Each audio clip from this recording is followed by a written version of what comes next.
Back to Miller. Oh my goodness. Herbert. Sidearm sling, and it's a touchdown. Tyrese Maxey. Oh, good spin move by Filipowski for the news. Give him 9.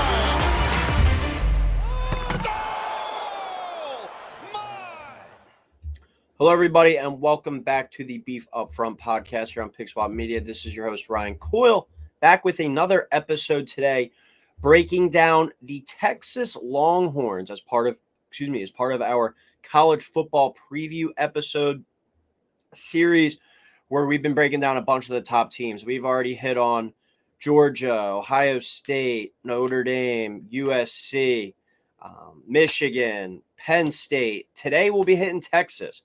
And expectations in Texas, as always, are large. One of the largest states in the country, one of the largest expectations year in, year out in college football. And a lot of people are starting to murmur, and there's a lot of buzz, a lot of hype, that Texas is officially back. I don't know about that. I might be saying, hold the phone, put your foot on the brake a little bit. This might not be all the way back quite yet. But we'll get into my thoughts and kind of my takes on why as we go through. A very, very talented Texas team. They appear at number 11 in the first AP poll to start the season. And there sure is a lot of reason for optimism and potential with this group. But kind of like with Penn State or Florida State, two programs that were so good for so long and so dominant and at the top of the sport. Now we've just been waiting for them to be back competing for national titles. I want to see it out on the field and finally see it all the way come to fruition before you kind of anoint these teams back. I mean, Texas is getting so much buzz. They're coming off a 7-5 season. Head coach Steve Sarkisian, 2 years at Texas, he's only 13-12 overall in those 2 years. And he's only 59-47 in 10 years as a college football head coach. Let me say this and let me get this out clearly. During his tenure as a college football head coach, Steve Sarkisian has never won 10 or more games in an entire season as a college football head coach. And he hasn't been at bottom of the barrel programs. He's been at USC, Washington, and now Texas, and he's never won more than 10 games. It's pretty insane how mediocre he's been and how much underachieving he's done. Sark has to prove it this year to me to be an upper echelon coach and be the leader of an upper echelon program in college football. There's major pressure on him, and if they don't perform this year, I could see him out the door before they make the transition into the SEC. This is a team with a 9.5 projected win total. The over is -140, so the odds are in favor of the over there.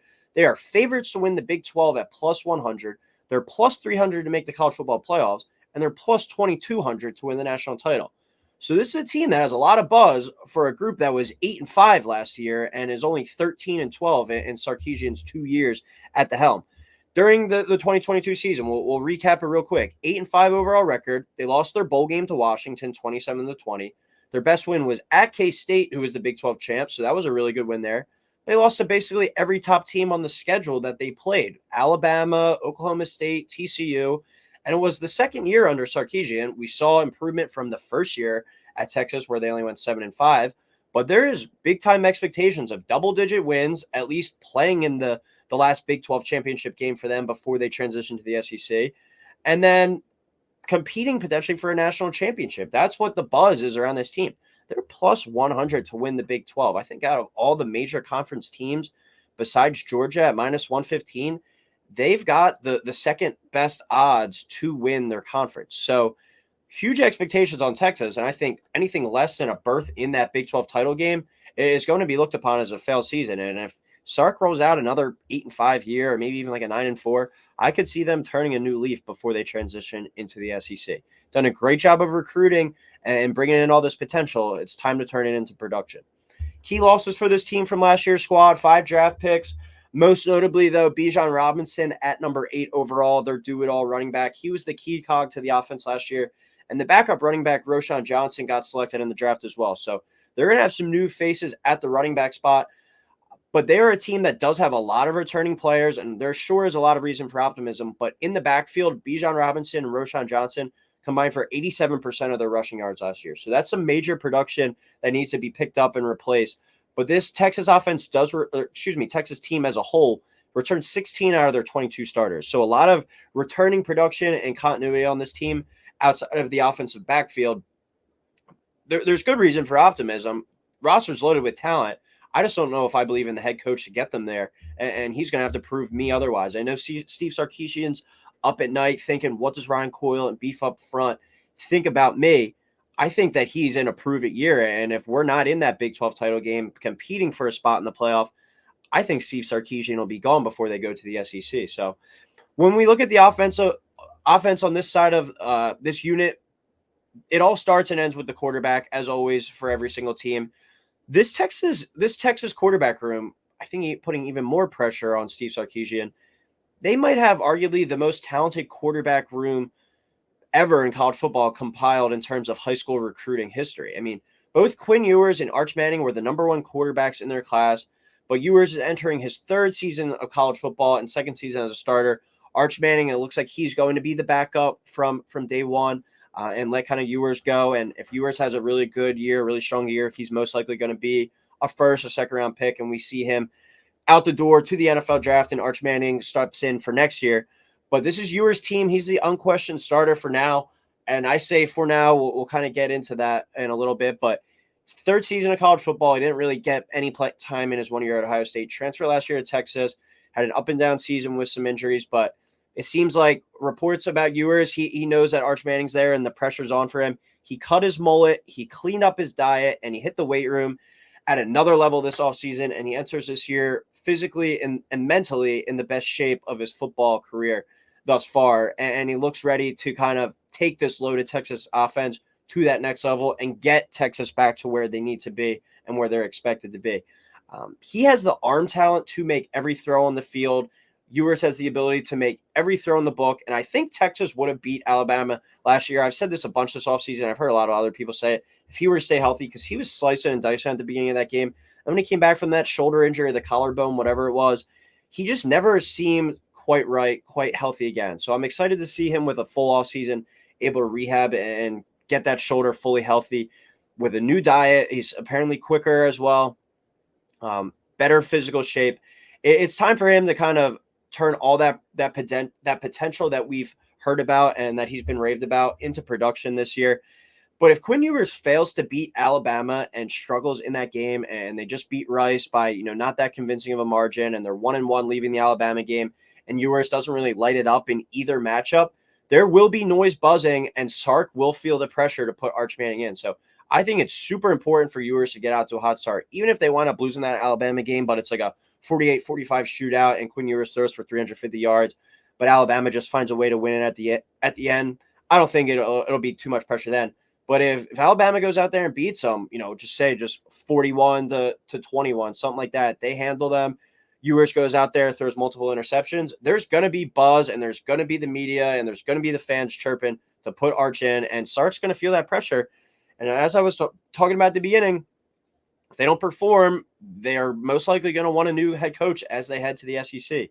Not just Steve Sarkisian at Texas, but Brett Venables at Oklahoma as well. If he struggles and he has a underachieving year, I believe they went 5-7 last year, 6-7 maybe, we could see Texas and Oklahoma both enter the SEC with new coaches. So Ewers is certainly set up for success at the receiver spot, most notably with Xavier Worthy returning. He had 60 catches last year for 760 yards and 9 touchdowns. And they added a big-time transfer in A.D. Mitchell from Georgia in the fold as well.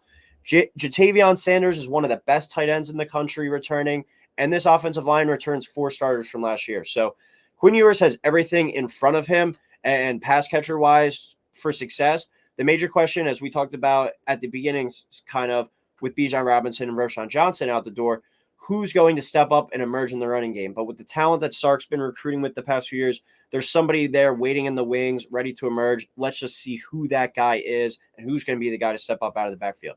But as long as their main cats stay healthy and Quinn Ewers is able to turn that potential into production that we've talked about and is able to stay fully healthy, this offense should be one of the best groups in the country, should be top 10 in points per game, top 10 in total offense, top 10 in passing yards. Might not be one of the best rushing offenses in the country, but they should be able to sling the ball around the yard and have a lot of fun this year. When you look at the defensive side of the ball, the defense took major strides in 2022 compared to 2021, finished 27th in the nation and only allowed 21.6 points per game. And they were 53rd in total defense last year at 368.4 yards per game. So from their first year under Sarkisian, they took a big jump in year 2, and expectations are they should be even better than last year. That defense made some big moves in the portal by bringing in lineman Trill Carter from Minnesota, defensive back Gavin Holmes from Wake Forest, and safety Jalen Catalan from Arkansas. All are supposed to be key contributors this year.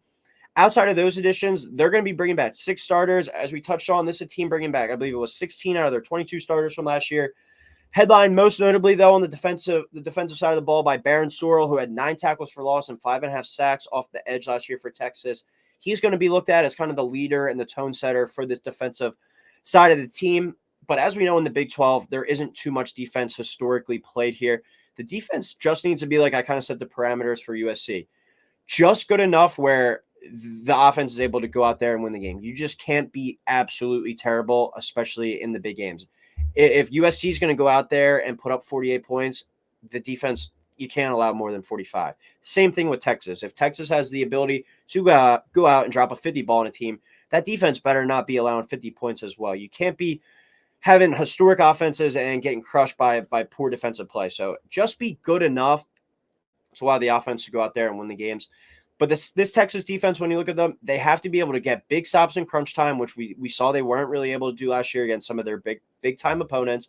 And they have to be opportunistic when it comes to turning the ball over. In 2022, the Texas defense only turned their opponents over 14 times. That was bad enough for tied for 105th in the country with about 10 other teams. So this is a defense that needs to create more turnovers and be able to get those key stops in the fourth quarter if they're going to be competing for a national championship this season. My schedule prediction on this team, you kind of heard that I like the potential and the positive optimism that is with this program, but so much hype. Let me see a little bit. Prove it to me that you can do it. I'm not anointing them there quite yet to that double-digit wins. I'm making this team a 9-3 team, so I will be going under that 9.5 win total. I have them winning the season opener at Rice. I have them going to Alabama and losing that game. They had them in the bag last year at home. I think it's going to be tough to go to Tuscaloosa and win that one. Versus Wyoming win, at Baylor win, versus Kansas win, neutral site game versus Oklahoma win, at Houston win, versus BYU win, versus Kansas State. I have that as a loss. They beat Kansas State last year, but I think Kansas State's going to be the best team in the Big 12, and I still don't think Texas is quite up front offensively and defensively on the lines of scrimmage is where they need to be to compete in the SEC at a high level next year. And Kansas State has some big boys up front that are going to be able to push the guys on Texas around a little bit. So I think Kansas State gets a win there, giving Texas their second loss. And then I have them losing to TCU as well. TCU beat them 17-10 last year, showed really good ability to stop whatever Sarkisian had cooking on the offensive side of the ball.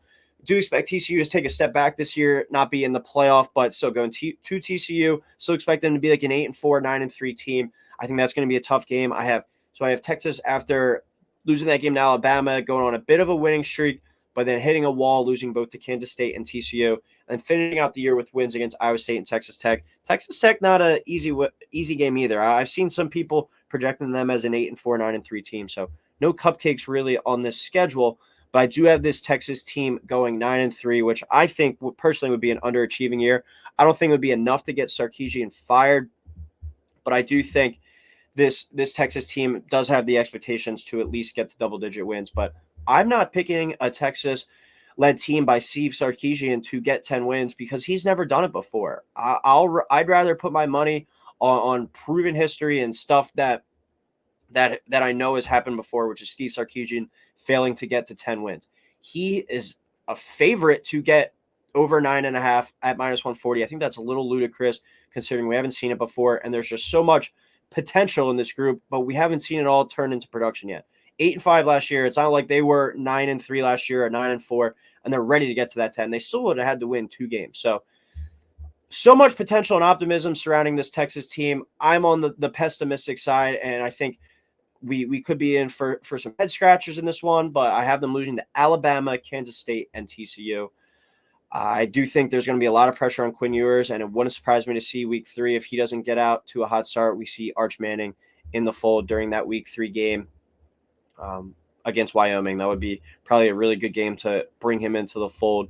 First home start and probably beat up on that Wyoming team. So that'll do it for my Texas football preview. Probably the team I'm most pessimistic about amongst some of these previews that we've ran, but you got to see it to believe it in my eyes, and I haven't seen it with Steve Sarkisian yet. So that'll wrap it up for the Steve Sarkisian hate episode here on Beef Up Front.